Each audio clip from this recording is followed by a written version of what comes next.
following announcement has been paid for by the WZWA Network. Ladies and gentlemen, welcome to the WZWA Network and our review show here of NWA's Crockett Cup 2022 Night 2. I'm one of your hosts, Karlifornia, alongside Jooseyboy. What's going on, you mealy-mouthed son of a bitch? Oh, well, goddamn you, goddamn potato-eating bastard. I'm feeling good. It's good to be. I don't know why I'm talking like that. It is good to be here, dude.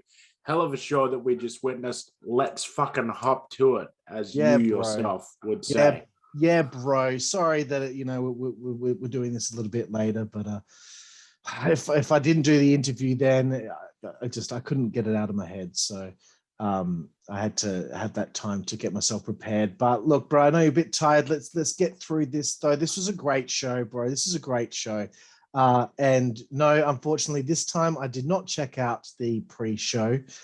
So we'll be skipping that portion. Time is money today. Time is money. And speaking of money, bro, the first matchup had the Briscoes in it.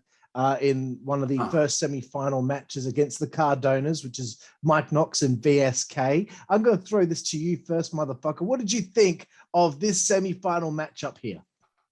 Yeah, cheers, Dick Sweat. First thing I want to say, Mike Knox and the team of VSK and Mike Knox firing on all cylinders. Enjoyed what I saw from him in night one. They stepped it up a notch more. They've gone up even another notch here on night two, especially where Mike Knox is concerned. We saw a lot more of that athleticism. We saw a lot more fluidity in his movements compared to what we saw last night in his performance. His performance was still good last night, but I felt like he elevated it to another level here. Him and VSK actually have good chemistry as a team. But you kind of knew it was kind of a foregone conclusion being against the Briscoes, them boys. But this was still a fun little way to open the show. And I'm going to give it a C+, bitch. Sick, bro. One thing we both remarked during this match, it's so refreshing seeing the rules being taken seriously by the officials, by the wrestlers. It's not just this. It's like... La Rebelión, very good at ensuring that they're always holding the tag rope. I always notice that they make sure that they're holding it when there's a tag taking place. A lot of the time tags are happening because they're hitting each other's hand, not just poking their head through the ropes and tagging their lower back. No, tags are taking place properly. Rules are being taken seriously, as I said. How hard is that, AEW? Fucking It's hell. It's not hard at all. Hate picking on them all the time, bro. I hate it, but fuck, man. I got to make the comparison, and that's who I have to compare it to because everyone thinks that it's the hottest thing going today. Mike Knox was the game changer in this match. I love the psychology of the Briscoes really laying a bit of a beat down on VSK, but as soon as Mike Knox finally got involved, it changed the game for the whole portion of that part of the matchup. And now there was a bit of heat taking place. You could tell, as you were saying, like Knox and VSK worked really well here on this show. They're gelling together. You can see that the gelling is starting to work, and this could be something moving forward between the two of them. And I have to say too, Mike Knox, yeah, he did great yesterday, but on this show, I felt like he was doing a great fucking job out there, especially with some of those cross bodies, those running cross bodies he does. Yeah. Awesome stuff. I wrote down the Briscoes have to win this. They did. So yes, come on, you can't have them a part of this tournament and not have them at least go to the finals. And once again, every match I see of the Briscoes, the finish is always electric, dude. It's always the crowd are into it. It's pandemonium almost as they're always heading to that finish. It's never anything flat. I've never seen a flat finish from them. So props to them. Great opening contest. Moving forward, the second semi-final, the Commonwealth connection against La Rebelión. I thought La Rebelión were going to win this one because they're the tag champs. I thought maybe it was going to be them and the Briscoes in the final. But at the same time, I wrote down, I just don't have an idea of who's going to win this one. Run through my notes quickly. Again, second day in a row, Harry Smith working the injured knee, working the pain, the selling, the psychology. every instance that he has where he can show that there is pain in his knee, he shows it. He doesn't just pop up and suddenly do a dive to the outside like nothing happened. He is working on selling that knee. I just wrote down, wow, real wrestling. Wow. Like this was real wrestling right here. And these guys that they're against are two luchadors, as I said yesterday, bro. They're two luchadors, yet they have implemented psychology into what they do, unlike the Lucha Brothers. Sorry, once again, 2 matches in a row, I have to shit on AEW. Bestia 666, that kick to Doug Williams's mouth straight in the mush. If it didn't hit him, fucking good job for pulling it, bro, because it looked like he actually got him, and Doug sold it quite well. There was a false finish that was a little bit messy with Doug taking the Rebellion's double team maneuver. Just, a little bit of a mishap there. You can let that kind of slide. I really, really popped for the Commonwealth Connections victory. And again, to bring up AEW, if this was AEW and they used outside guys who haven't been within the company, working on the shows for a tournament, the AEW teams would be in the finals. So for me to see, like Doug has been a part of NWA programming for a few months now. It's been on some of the shows, but Harry Smith is not. The fucking Briscoes haven't, clearly. And what do you know? 3 out of the 4 people that are in the tournament final don't happen to be NWA mainstays for the last year or 2. So as far as I'm concerned, it's really cool that there wasn't an obvious kind of, okay, they're going to put 2 NWA teams in the finals. No, they did something a little different. So I want to add as well. I want to add on to that. WWE would do the same thing as well. Say it was like any kind of a tournament where they were going to bring in outside people. You knew in the Cruiserweight Classic that it was going to end up being 2 WWE guys, heading towards the finals, established WWE guys. So all the major promotions are guilty of that. Good catch on that one there. I agree with that point. Excellent, bro. Yeah, it's like Tajiri was never going to be in the finals of the Cruiserweight Classic. Your thoughts, bro, on Commonwealth Connection taking on the NWA World Tag Team Champions? Well, first of all, to me, the big key to this match was that, because I predicted the Commonwealth guys were going to win this because I just thought the British style against the Briscoes, that's going to be the match. That has to be the match. Those are by far the 2 best tag teams that we have in this tournament, in my opinion, at least. And to me, the big key for this match is La Rebellion as the champions did not look weak in defeat here. This match was very much about showing how efficient and adept they are at mixing that lucha libre style with just crafty, shrewd, tactics. They break the rules when they have to. And it matters when they break the rules. You notice when they break the rules because the rules are enforced. So every time that they do something as a heel team, even if it's just something small, like an extra strike being thrown from the outside by the guy that's not legal at the time, that feels like a bigger deal within the context of the NWA product because they actually bother to enforce the rules. So La Rebellion looked great in defeat. This was an excellent hybrid of kind of like a little bit of that lucha libre style, but then it also kind of felt like it was like the technique and finesse that both teams possess, but then with just kind of a harder edge, like that smash mouth style added onto it, almost like a Mexican style boxer versus like a London street fighter type boxer. You had that smash mouth element to it, in addition to the great technique both teams had on display. I kind of don't know if I agree with the flub on the attempted La Rebellion double team, because even though I think it probably was a botch, I noticed that when they lifted up Doug Williams in the powerbomb to initiate the maneuver, they didn't quite get him up. Doug Williams didn't quite get up in that powerbomb lift, and he kind of compensated for that by making it look like he was trying to shift his weight and kind of maneuver himself out of that situation. And the commentators immediately picked up on that. That's why Tim Storm as a former wrestler or current wrestler even, is great to have on commentary, because he kind of picked up on that and he kind of remarked, Doug Williams is trying to get his way out of it. So by the time he actually did successfully lift Doug Williams up into the powerbomb, yes, they flubbed the move. He seemed to bring Doug in too close for the other member of La Rebellion to jump out and deliver the backstabber. However, it actually ended up working out fine, in my opinion, because it kind of looked like, from a psychological standpoint, that Doug Williams, kind of trying to fight his way out of the move, kind of threw off La Rebellion's timing, and so they weren't able to execute it. And that is why they only got barely a 2 count off of that failed attempt to hit their double team there, which also works in the context of them going on to lose the match. So yes, that was a little bit of a flub that can't be ignored. You can say at home that I'm making excuses because it's the NWA.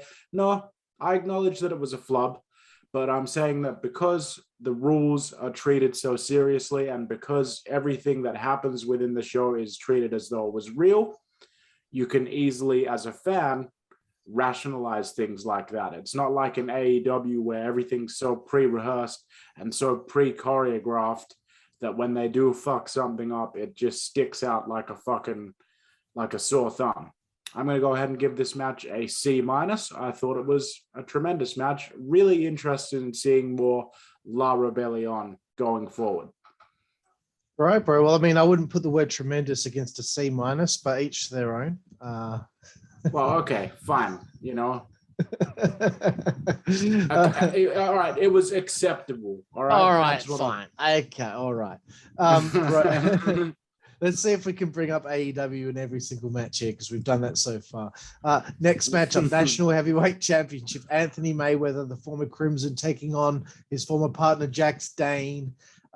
Before I throw it to you, bro, NWA finding all these big fuckers. All these fucking... night 1, night 2, there's all these big fucking dudes, and on some main television for some other company, they've got a fucking two cruiserweights in the main event for the heavyweight championship. Just saying, what is going on with the, I feel like people are trying to hold back the big man these days, bro. What did you think of Mayweather and Dane here? Well, I mean, honestly, dude, I was impressed from the get-go. I love the fact that they worked this like it was a blood feud, but they didn't feel the need to use every fucking weapon under the sun. Basically, Dane started targeting Anthony Mayweather's knee throughout this. Anthony Mayweather's coming in as the champion. Dane ended up pretty much dominating the entire match. It was definitely a case of the big, strong heel. He had a slight size advantage, obviously, over Anthony Mayweather. Dane, he's a built guy. He looks like a wrestler. If someone that doesn't ever watch professional wrestling, if you say professional wrestler to them, somebody that looks like Dane is going to pop up in their head. And I don't mean that in a generic way. I mean that in a positive way. He's got size. He's got ruggedness. He's fits the look and the milieu of what a professional wrestler should be. What was that word? Milieu. Look it up. Fuck you, milieu. What the fuck does that mean? All right. So anyway, we're trying to show how dumb I am. Anyway, keep going. So Anthony Mayweather. Anthony Mayweather. Yes, bro. Yes. Anthony Mayweather struggled from underneath for this entirety of the match, despite the fact that he's the babyface champion. Dane worked on his knee the entire time. Fucking Anthony Mayweather goes on to just barely lock in that cross arm breaker. He managed to get it on just in the nick of time. Dane taps out. You're like, oh shit, because honestly, I'd pegged Dane to win this thing. Because I was thinking, man, Jax is going to win this thing. They're going to continue this feud. They don't have pay-per-view or special events very often, so it seems like there's more mileage to come on this feud. So I was surprised when Anthony Mayweather won the match. However, after the match, for some reason, we saw Jack Dane sitting in the corner while the doctors attended to Anthony Mayweather and looked over his knee. We saw Jack Dane, despite the fact that he had just lost the match, sitting in the corner smiling. The commentators made a point of it, but not too much of a point that it was obvious that they were going somewhere with it. But they just kind of said, why is he smiling? That's weird. Maybe he's smiling because he's just a sick bastard and he's just happy that he injured his former tag partner here. We would come to find out only moments later that he wasn't just smiling because he'd managed to hurt his tag partner. He was smiling because his grand design was coming to fruition. The match is now over. Jack Dane continues beating down Anthony Mayweather. He takes out the security or the crew members, whatever you want to call them, that were helping Anthony Mayweather to the back, brings Mayweather back into the ring, pulls out a spare turnbuckle from underneath the ring, smacked it on the steps a couple of times to show everybody this bastard's made of thick steel, and then boom, jammed it into Mayweather's fucking knee. That's right, and the dirt is gone. Jammed it into Anthony Mayweather's fucking knee, at which point he cashed in his title shot that he had been saving up for the NWA National Heavyweight Championship against Anthony Mayweather. Boom. Kyle Davis, the announcer, is forced to announce to everyone in the audience that this match is happening all over again. A second Jack Dane versus Anthony Mayweather match. Anthony Mayweather is just ripe for the picking here. And just like that, Jack Dane devastated Anthony Mayweather, and we have a new NWA National Heavyweight Champion. Now, this blood feud between these two former tag team partners can continue with the heel as the champion and the babyface chasing after it. That's going to put butts in the seats. I'm excited to see where this goes. I'm going to give this a B-. I thought it was really well done. Excellent, bro. Excellent. Not many notes from me here. Anthony Mayweather's dive to the outside. Fuck me dead. He looked like he nearly hurt himself pretty bad there. Wasn't so invested in this one early on, but I think all I needed was for the caffeine in my coffee to kick in. I liked the way that he managed to scrape through that Mayweather, that is, by the skin of his teeth. By the poo of his hole, he managed to scrape through and you're a fuckhead, dude. I'm getting tired, bro. One thing I did mention during this match, you never get a "This is awesome" chant at an NWA show. How about that? Maybe it's because there's real fans of pro wrestling in the building there, and they're not trying to throw in their stupid fucking chants every 5 minutes. Yeah, blah blah's gonna kill you, or "This is awesome." Fuck you. And don't even start with the Super Dragon chant. I swear to fucking God, I will cut you. I will cut you. The cashing in from Jack Dane, very nice swerve, new chant, very good. I like it. We couldn't possibly get through this whole weekend without a fucking title change. Jesus Christ, thank God we did. But that was very nice, good stuff. Moving forward, NWA World Women's Tag Team titles. The Hex have been champions for some time now, and there's probably a reason for that, because what I witnessed here was very impressive as they took on Kenzie Page and Ella Envy. I can't remember what the actual tag team's name was, though. The results aren't here. That doesn't matter. Who cares? I've got their names right.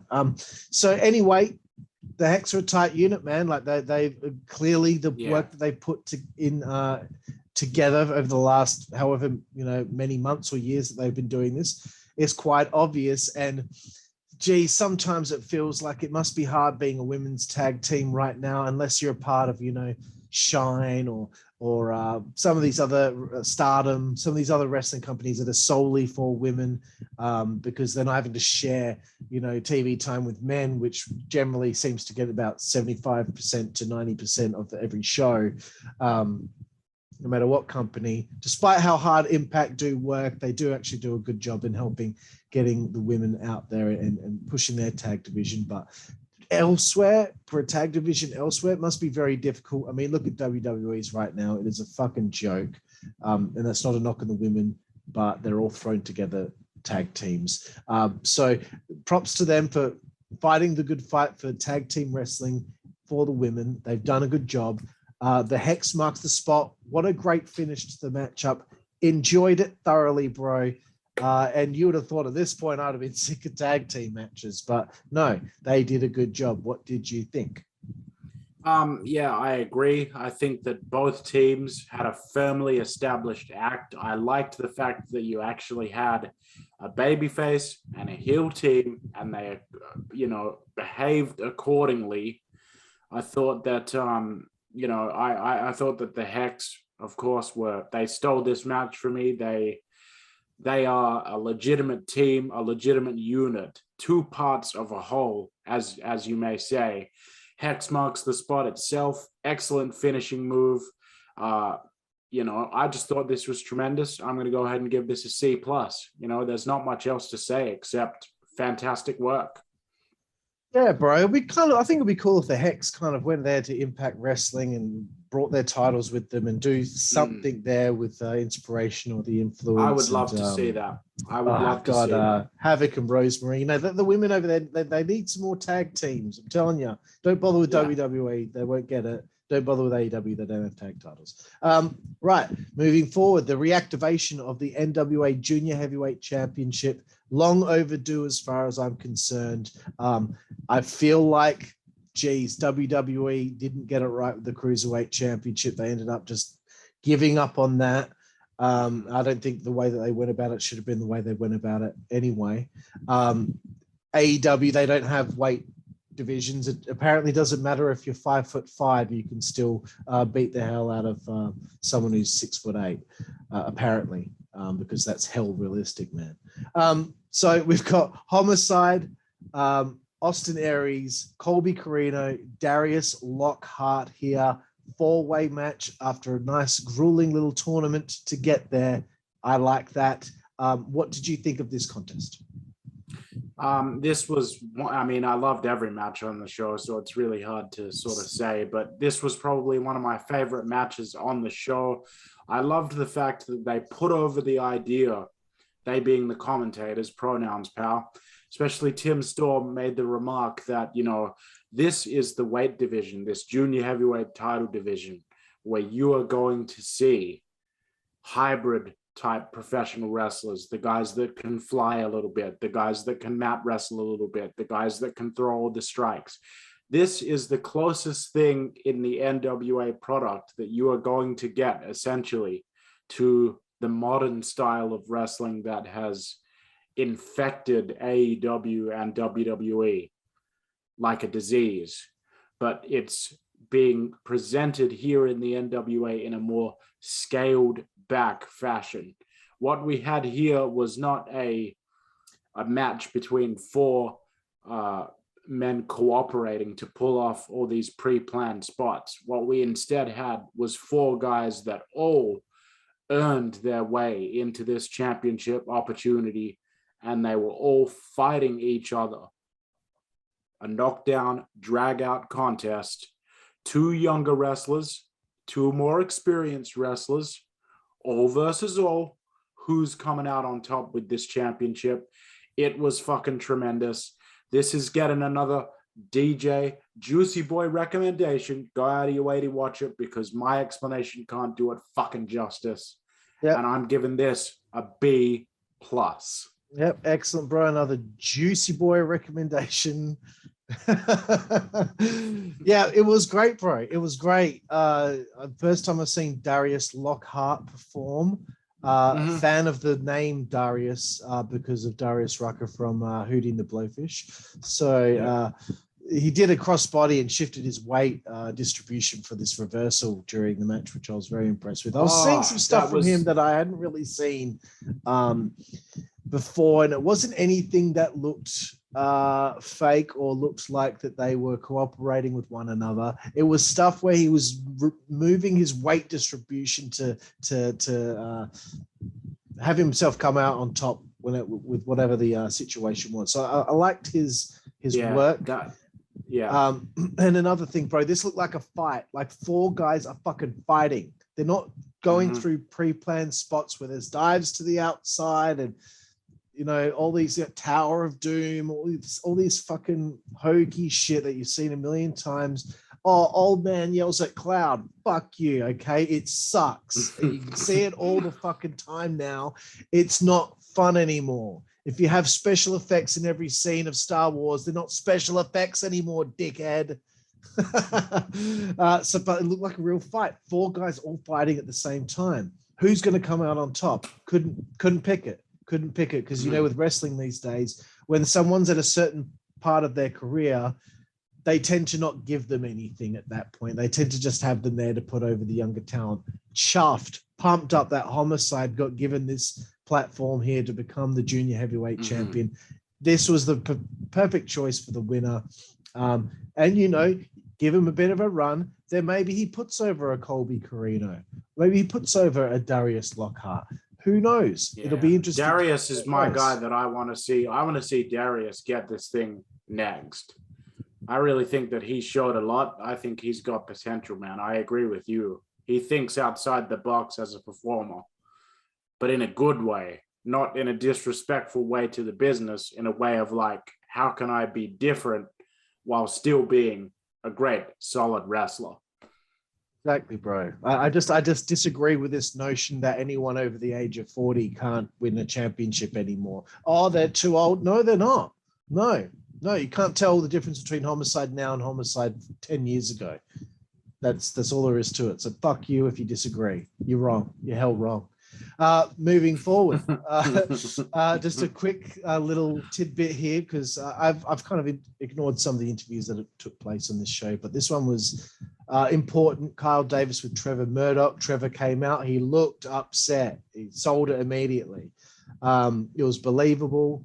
There's no fucking around, no jokes, no inside references, just a promo from a man who's fucking angry.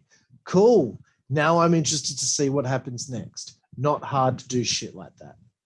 Not hard at all.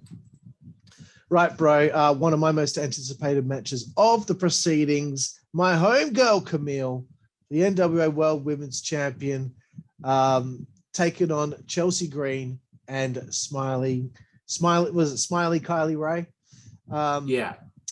This was interesting because the last several shows we've seen of Kamille has always been a singles match, whether it was against Melina or Chelsea Green, and I believe there was another Kylie Ray match at some point, and one or two others. But interesting to see her now be put in this situation in a triple threat.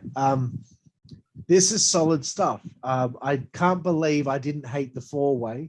And I haven't hated the 3-way. I've just been so over multi-man or multi-women's matches for a long time because of the burnout factor on it.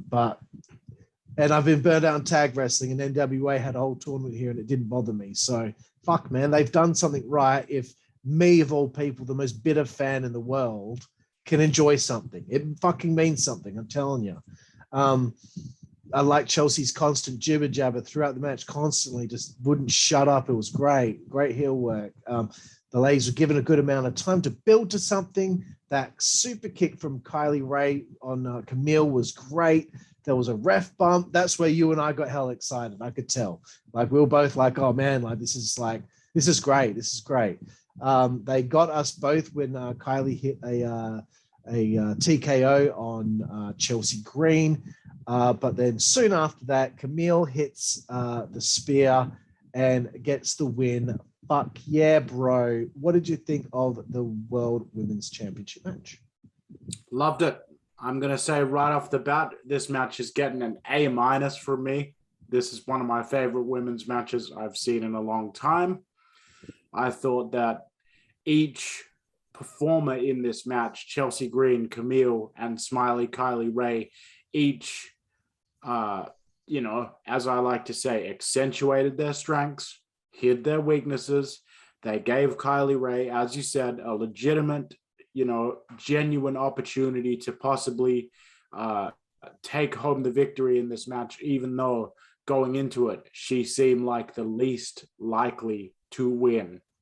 But they gave her that TKO spot when Kamille was down on the outside. You thought she was going to win. Great false finish. This was just tremendous. I hardly have any notes about it because I was just really, the longer that the match went on, the more I was like, wow, these ladies are just fucking killing it. I mean, my God, wow. That's why I started smiling. I mean, my God. Yeah. So yeah, I mean, it's an A-. It's a tremendous match, and another DJ recommendation. Go out of your way to fucking check it out. Yep. So I mean, an A- for you. I mean, guess that would be like maybe 4.75 stars if it was Dave Meltzer. I mean, it's pretty close to being. But hang on, but he wouldn't have given it 4.7. No, I'm just saying if you utilize his system, if you utilize his system. But if it was him, he'd be like, yeah, I'd have to get that one like maybe like 2.5 stars. It was okay. Yeah. Maybe like it wasn't 2.75. You know, I didn't see enough. There wasn't enough flips and dives, and the Young Bucks weren't in the match, and no one in the match had a move which had my. I kept on wondering, where was Hikaru Shida during this entire match? She wasn't even not even part of the. I mean, where were the jumping bomb angels? I mean, my God. No, he probably wouldn't like them either, man. He probably hate them too.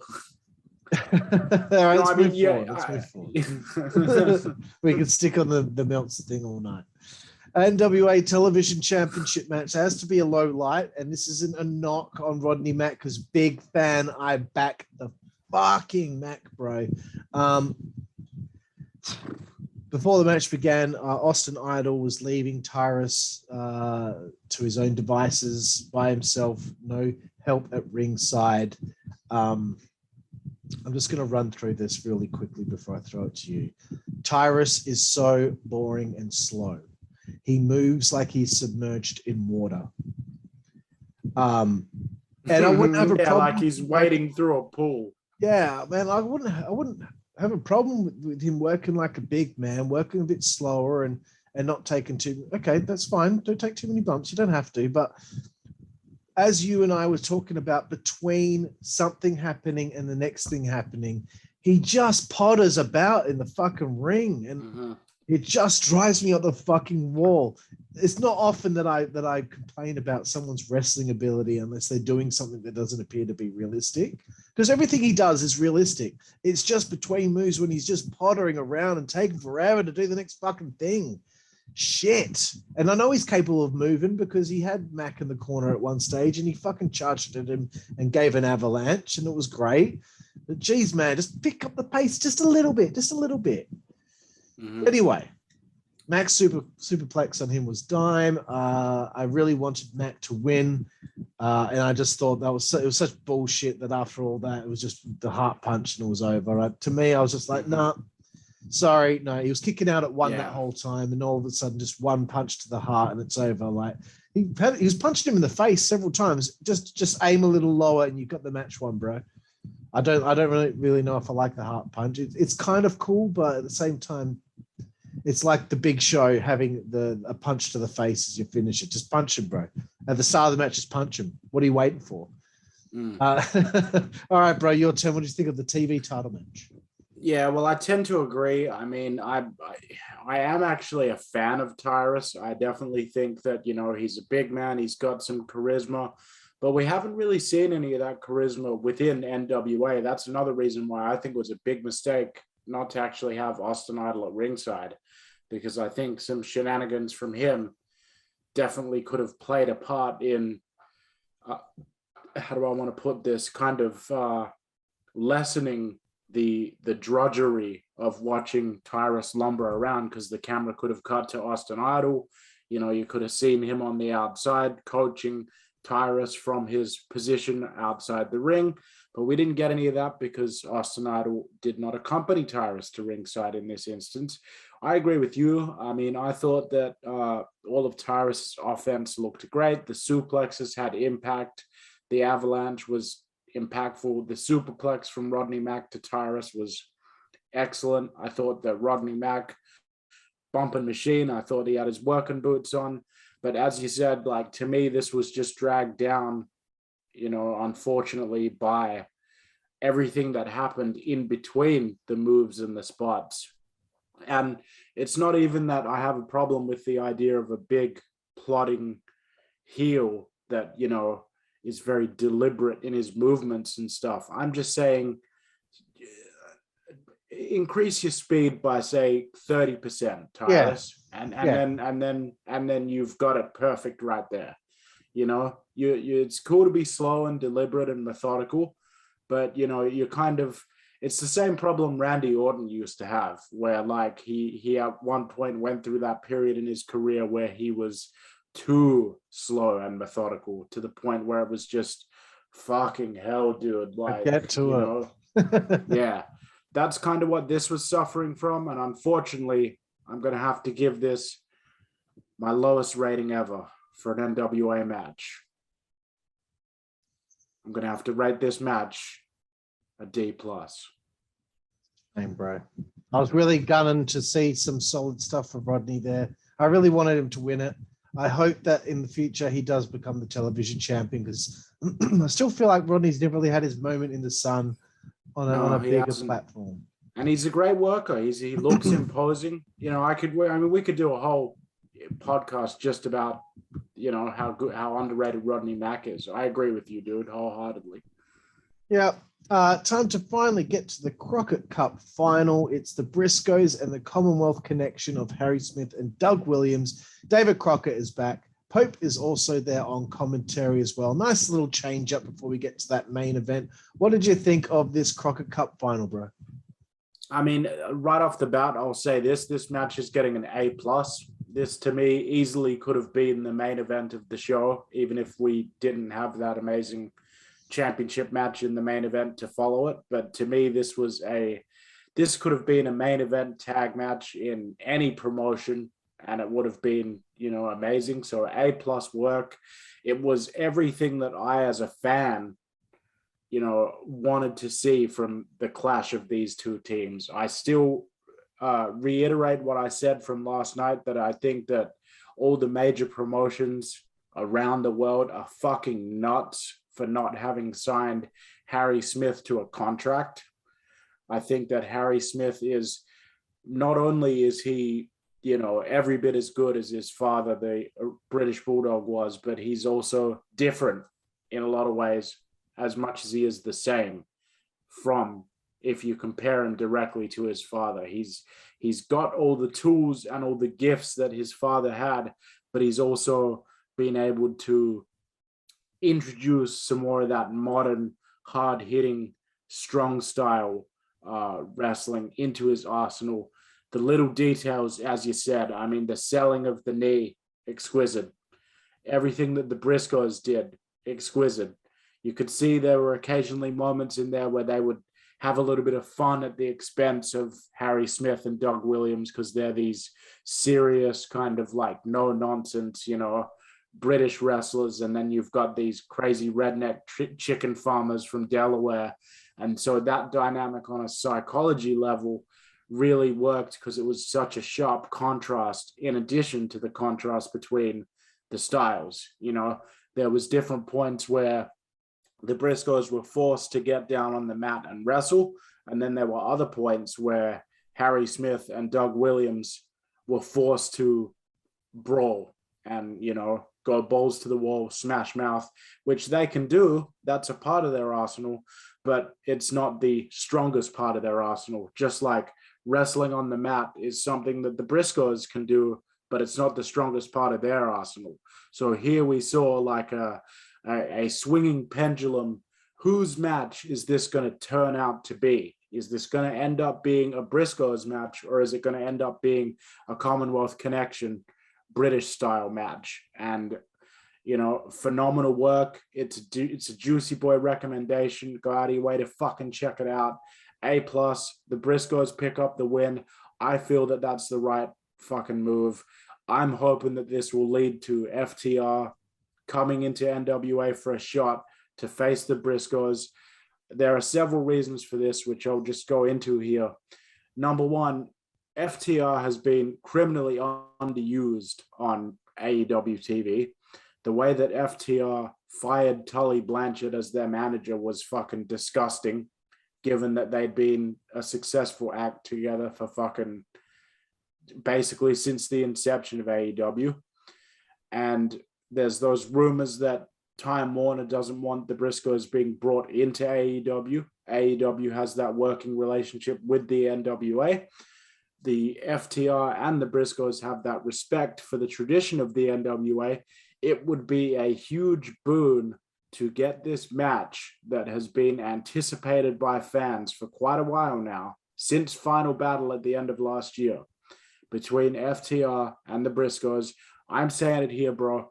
I want to see that match happen in an NWA ring, because I know that way it can't be fucked up with a bunch of bullshit shenanigans and stuff.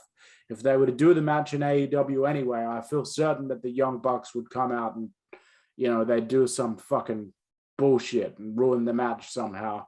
So, I mean, but getting back on track, A+ match, my favorite match of the show, and that's saying something because it was a great show.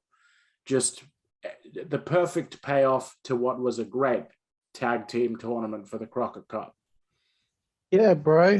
And sorry to burst your bubble a bit there, but I don't know if you've seen, I'm sure maybe once I say it, you'll remember, but they booked FTR against the Briscoes for Ring of Honor, Super Card of Honor, or whatever it's called. I did not see. I did not see that they booked the match. Yeah, it's going to be in Ring of Honor on WrestleMania weekend, I believe. So. Oh, cool. So we won't be covering it because we're already watching WrestleMania. Yeah, well, we'll see what happens. I mean, gosh, it's going to be a hectic weekend, but I don't know. Now that Tony's fucking booking for Ring of Honor, that almost makes me not want to watch the match. Yeah. To be honest with you, I don't know why he has to fucking book that too. Anyway, let's not get onto the Tony rants. No, we don't need to go. We don't need to get onto that. It's getting a bit late for you now, bro. So I'll get through this as quick as I can. It's an interesting mix in styles. The anticipation built throughout the match. The superplex from Harry was tremendous. I thought to myself, this is a tag match, not that fucking shit from Revolution. This is a tag match. There was a false finish where Doug kicked out of the frog splash elbow drop, and it got me. And then there was another spot where he hit a German on one of the Briscoes, and I thought that was going to be the end. The match ended. I was actually applauding, sitting at my computer at the finish of this match. The right team won as far as I'm concerned, but even if Harry and Doug won, I wouldn't have been upset. But yeah, I just felt like the Briscoes needed this. They deserved this. And before I get to the main event, I just want to read out a comment that I read online and give us a chance to destroy this person. From WrestlingHeadlines.com on the article about the Briscoes winning the Crockett Cup. Somebody by the name of Foreign Object said about them winning, they didn't need it. This is better served to an up-and-coming team. The Crockett Cup is beneath them. And it's a joke for these guys to even be in the Crockett Cup. Then Snowman responded saying, let's be real, and I'm not just being a hater. Does this cup mean anything in this day and age? It was a gimmick back even when the Road Warriors won it. In no shape or form would another team winning it mean anything in the reality of their careers any more than the Dusty Cup means anything. It's a meaningless trophy, he said. Okay, fuckface. If you sat there and watched these fucking teams put their fucking asses out there on the line and fucking work their fucking holes off over the last 2 days, if you fucking watched that, then maybe you would think that, oh, okay, well, maybe winning the thing did mean something because everyone put their fucking heart and soul into every fucking match that took place. I'm so sick and tired of these fucking judgmental wrestling fans who have these feelings about something like the NWA. Preconceived notions. That's it, bro, about the NWA. And just because they brought back a tournament that was from many years ago doesn't make it any less prestigious than it was back then when those teams won it. You know, Koloff and Dusty, the Road Warriors, some big teams, Luger and Sting won the fucking thing. All these years later, yes, of course they're going to bring the fucking thing back because it meant something then and they want to make it mean something now so they can make the NWA fucking mean something. So after all of this, all the help that they've done to promote the independent wrestling companies of the tag teams that came into this tournament that weren't even a part of the NWA, they're always trying to fucking help support other companies. And as far as I'm concerned, it's disgusting having wrestling fans out there talk shit like this didn't mean anything. The Briscoes just fucking wrestled 4 fucking matches, wrestled their fucking heart out over 2 days. I think they fucking earned something and they got a cup. Maybe to you it doesn't mean shit, but if you watched what every team put into this, then maybe you should shut the fuck up and stop making judgments on something that you didn't even fucking watch in the first place. You saw an article and wanted to make a negative comment. Fuck you. You're a cunt. Fans like you toxic skid marks. Fuck you. Sorry, bro. Yeah. Here's the thing.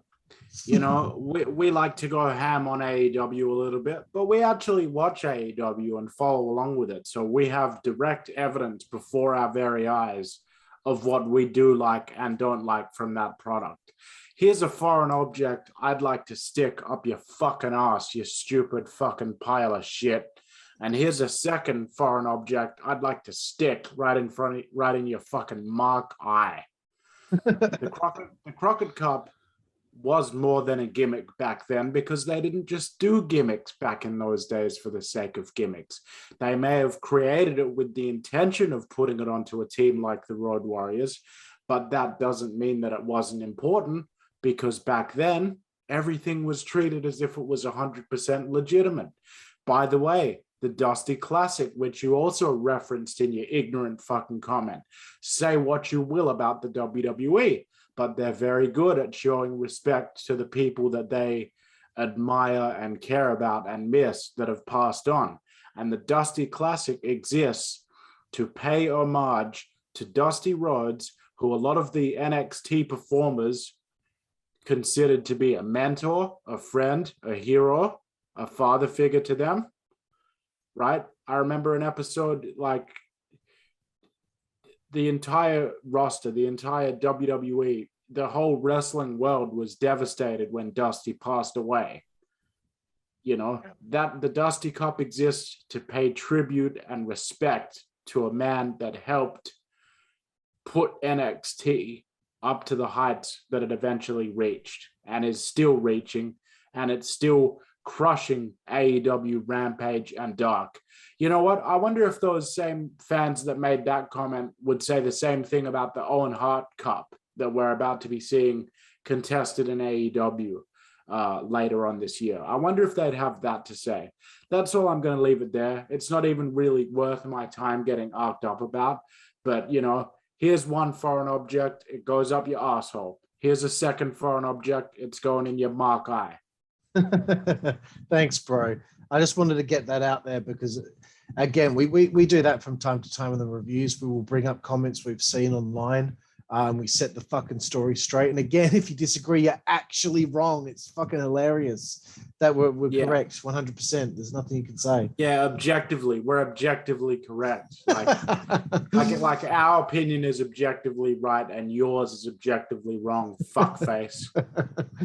Oh, fuck. All right, bro. Let's get to the final match here. The NWA World's Heavyweight Championship. Jeff Jarrett is the special guest referee. It is Mack Cardona, the World's Heavyweight Champion, against Nick Aldis. I will run through my notes like a fucking freight train here, bro. Jarrett is dying.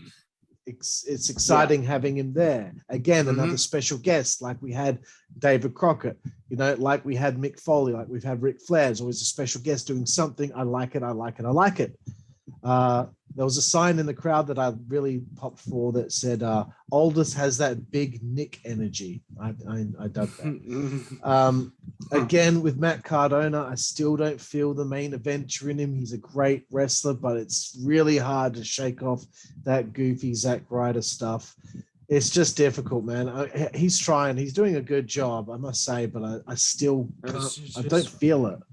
For me, the main event thing with Cardona works more in GCW than it does in a place like the NWA.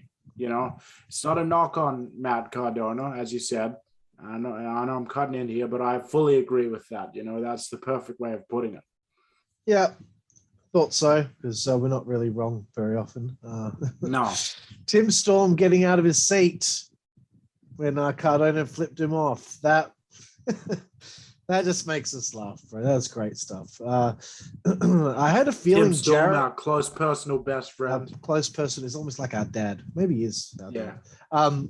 I kept feeling like Jarrett was going to turn and help Cardona win.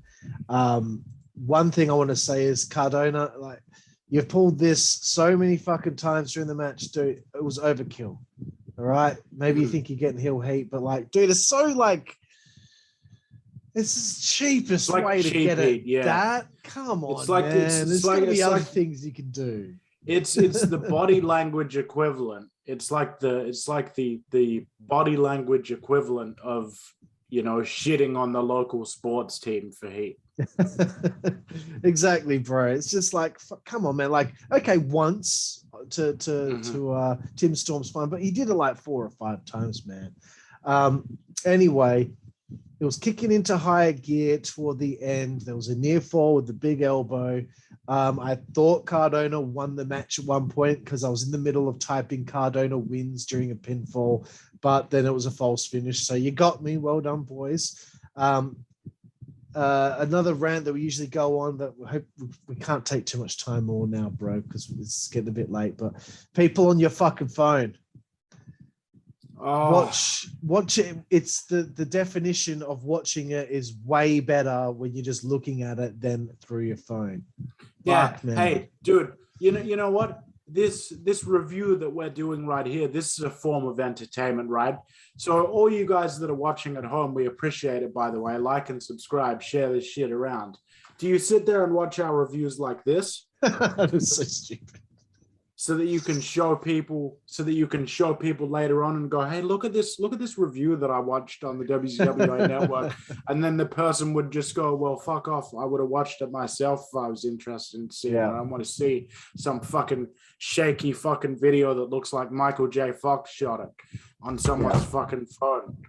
And, you know, you're right. It's ridiculous. If you're going to a live performance, whether it be a wrestling show, a concert, a play, a fucking anything, any live experience, you know what? If you want to be a fucking fucktard and waste your money by sitting there doing the cameraman's job for him, that's your business, I guess. But you should be there to live in the moment. I mean, it's ridiculous.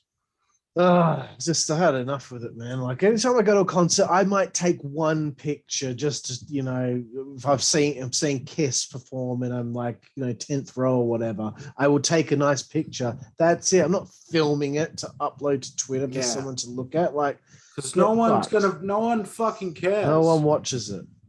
So anyway, it's pandemonium during the end here. There's a whole lot of shenanigans. Chelsea Green's out there. Mickie James attacks her. The Cardona family are out there. They get attacked by the Commonwealth Connection, who are, you know, the boys of Nick Aldis. So this is interesting stuff going forward. It looked like Aldis won the world championship, but Jeff Jarrett had been low blowed. He blamed it on Mickie James, and he reversed the decision, despite the fact that, you know, he already counted the pinfall. I guess when he saw Mickie, he thought it was her. So the decision was reversed. Cardona gets out of there with the championship. So, like, you know, I thought to myself, well, that there's no way that they just switched the title already. He just won it, but they got us again. So, bro, your turn now. Your thoughts on the main event: Cardona, Nick Aldis, NWA World Heavyweight Championship. Well, I wasn't really sure how I was feeling about it sort of in the first third of the match, with the exception of Jeff Jarrett being in there to kind of add that little bit of extra spice to the proceedings.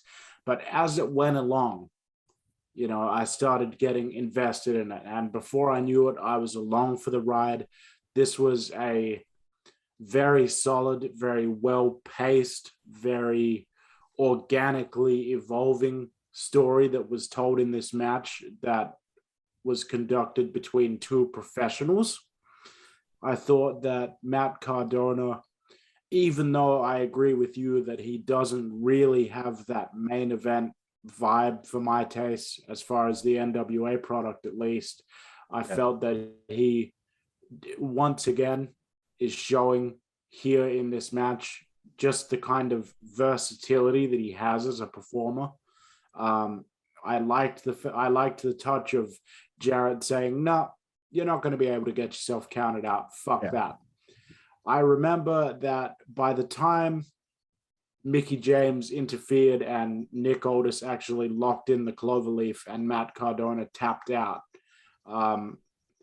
I remember being like so sucked in and so excited that I was like, initially I was like, yes, like Nick Aldis, my boy, he's got Sweet Charlotte back. Like, fuck yeah.